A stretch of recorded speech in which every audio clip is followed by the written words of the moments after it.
ನಾನು ಪರಿಣಿತಾ ಆಯ್ತಾಳ್ರಿ.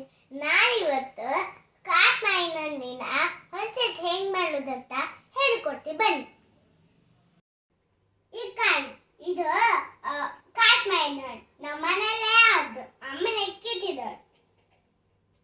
ಇದನ್ನ ಲೈಕ್ ಮಾಡಿ ತೊಳ್ಕೊಂಡು ಚೊಟ್ಟನ ತೆಗಿ.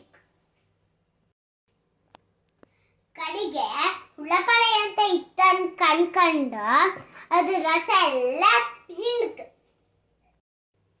ಇದು ಲಾಯ್ಕ್ ಇರುತ್ತೋ, ಹುಳಿಸಿ ಹುಳಿಸಿ ಹುಳಪಳೆ ಅಂತ ಇರುವುದಿಲ್ಲ.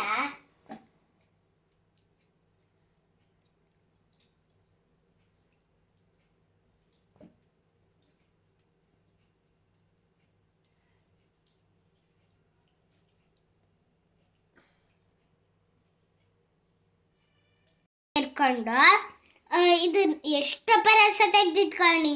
ಇದನ್ನ ಮಿಕ್ಸಿಗೆ ಹಾಕೊಂಡಿತ್ತು, ನುಣ್ಣಗೆ ಹಾಕಂತ.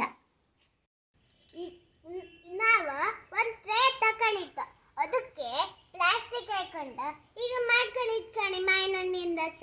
ಅದನ್ನ ತೆಳುವು ಮಾಡಿ ಹಚ್ಚುತ್ತಿದ್ದಿ ಕಾಣಿ. ಹಿಂಗೆ ಲೈಕ್ ಮಾಡಿ ಎಲ್ಲ ಬದಿನೂ ಹಚ್ಚಕ. ಹಿಂಗೆ ಪೂರ್ತಿ ಹಾಕಿ ಬಿಸಿಲಿಗೆ ಒಣಗೋಕ್ ಹಿಡ್ಕ ಅಲ್ಲ. ಅದನ್ನ ಮತ್ತೆ ಪುನಃ ಮಾವಿನ ಹಣ್ಣಿನ ರಸ ಹಾಕಿ ಅದ್ರ ಮೇಲೆ ರಸ ಹಾಕಿ ದಪ್ಪ ಆಪಲವರೆಗೂ ಹಾಕ್ತಾ ಇರ್ಕ. ಆಮೇಲೆ ಅದನ್ನ ಒಣಸ್ಕೋಕ್ ಹಿಡ್ಕ.